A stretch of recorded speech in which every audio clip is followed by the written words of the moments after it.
Well, good morning. Thank you for joining me in this psalm for the daytime. Psalm 131 is our psalm for this day. Charles Spurgeon said of this three-versed psalm, it's a short ladder that rises to great heights. I like that title for this psalm of ascents written by David. Allow me to read the first three verses and we'll have a few comments. Lord, my heart is not haughty, nor my eyes lofty. Neither do I concern myself with great matters, nor with things too profound for me. Surely I have quieted my soul, like a weaned child with his mother. Like a weaned child is my soul within me. O Israel, hope in the Lord from this time forth and forever. Psalm 131. It's written by David. It's one of the four Psalms of Ascent. I believe this is the third that he himself pens. And here we have him in the arms, or metaphorically, in the arms of his mother as he's writing. You know, Psalm 23, which is likely David's most famous psalm, of course. He's describes himself as a sheep in the loving arms of a shepherd. And here is that same idea, a child in the arms of a loving mother. He starts out in this psalm with a declaration of pride, that is, or regarding pride, I should say with more clarity. And he states that he's not being prideful in this. My heart is not haughty, or my heart is not proud.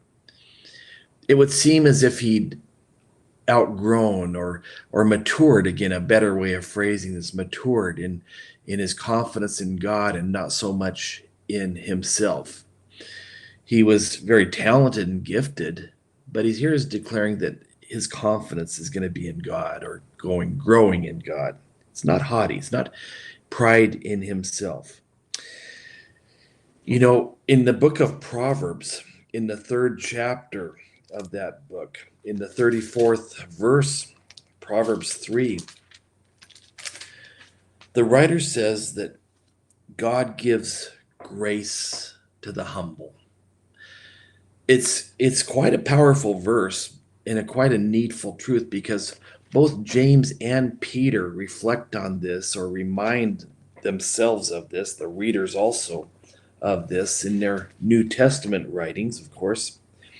And in James, he writes that God resists the proud, but gives grace to the humble. That's James 4, verse 6.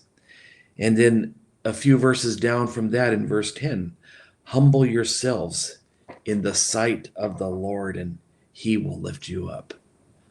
Let me read from Peter now. First Peter, the 5th chapter, just a couple pages over. God resists the proud, 1 Peter 5, verse 5, but gives grace to the humble. Therefore, humble yourselves under the mighty hand of God, that he may exalt you in due time. Obviously, this is a huge aspect of Christian maturity that we need to be aware of, and be reflecting on, that God is continually wanting us and giving us opportunity to grow and develop humility and diminish pride. One of the rare autobiographical statements about Jesus is in Matthew 11. And again, this well-known, familiar statement of Jesus, when he says, come to me, it's just that great invitation, Matthew 11:28. All you who labor and are heavy laden, I will give you rest. Take my yoke upon you and learn from me. And here's the autobiographical statement. For I am gentle and lowly in heart, and you'll find rest for your souls. You know, it's in humility Jesus declares that we find rest for our souls and being in not trying to take charge and govern our own lives, but being in humility to his direction, which will always be far better than our own.